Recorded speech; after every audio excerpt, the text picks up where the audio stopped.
سلام عرض ادب، خسته نباشین، وقتتون بخیر. انشالله که هر جا هستین پیروز و موفق و سربلند باشید. امروز اومدیم در رابطه با کانال کولر برای 2 طبقه ساختمان توضیحات کامل را خدمتتون عرض کنیم، همزمان با تصویر و ویدیوهایی که از کانال کولر و نصب کانال کولر و جنس کانال کولر به نمایش. اول از همه توجه کنید که مثلا الان 2 تا طبقه ما داریم. این دهنه برای طبقه پایینه که این پایین هم درست شد، این هم برداشتیم، این سرامیکه را موقتی گذاشتیم، برداشته شده و این دریچه اینوری مال طبقه بالایی که باید توی این دیوار از روی حمام رد بشه و به اتاق بغلی بس بشه، یعنی دهنش میاد اینجا بغیره. یه دهنه دیگه هم داریم که این دهنه توی این قسمت باید سوراخ بشه و بیاد بیرون که حالا کلن پوشش بده. این کانالی هم که استفاده میکنیم کانال، خب توجه داشته باشین که این کانال کولر الان 45 از بالای ساختمون شروع میشه و به پایین که میره، چون هال خیلی بزرگتر است، تقریبا 80% رو انتقال میدیم با هال پذیرایی و 2 تا اتاق هم داره که 2 تا 10% هم تقسیم میکنیم به اتاقای بغل و اتاقای خواب. اینا رو پایین براتون به نمایش قرار میدهم.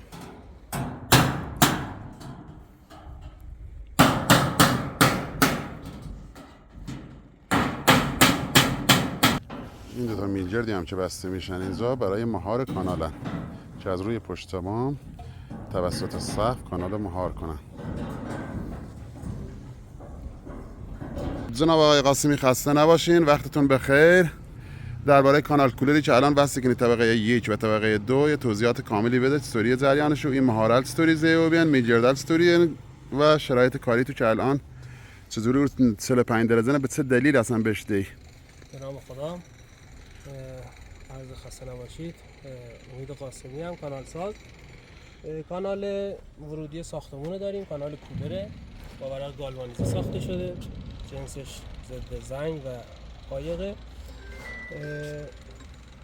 به دلیلی که کولر را به هم گیر نکنه، یه دونه کولر طبقه 2 مستقیمه، کولر هم کف سمت راست در میشه، به خاطری که سمت چپمون پرتگاهه یه 45 درجه بهش اضافه کردیم که کولر مستقیما به پرتگاه نرسه و با فاصله ایمن بشه نصبش کرد. با میلگرد مهار کردیم که زور کانالا مهار شه روی سقف برای طبقات بالا و همچنین به خاطر گرفتن لرزش و سر صداهای اضافه. همینجور ادامه پیدا میکنه تا طبقات پایین تر. دست شما در نکنه، ممنون.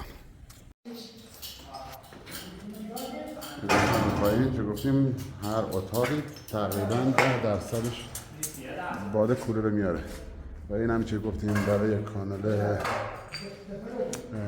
حالمون میشه، حال پذیرایی که تقریبا گفتیم 80%